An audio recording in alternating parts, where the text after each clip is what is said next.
কেমন আছো ছোট্ট বন্ধুরা? আজ আমি তোমাদের নিয়ে যাব চুরমুর গ্রামে। আর এই গ্রামে কারা থাকে জানো? মদন পিঁপড়ে ও তার বউ জোনাকি।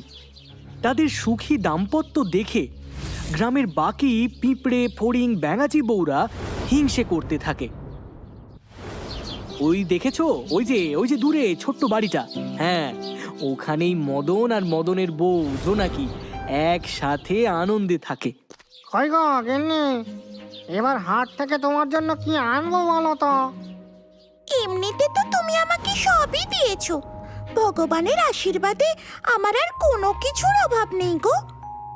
কিন্তু ভাবছিলাম নিম ফুলের সুগন্ধিটা যদি একবার পেতাম। না, মানে পাড়ার ওই অন্যান্য পিঁপড়ে বউরা বলছিল আর কি। তা কি বলছিল বলো তো? বলছিল ওই সুগন্ধিটা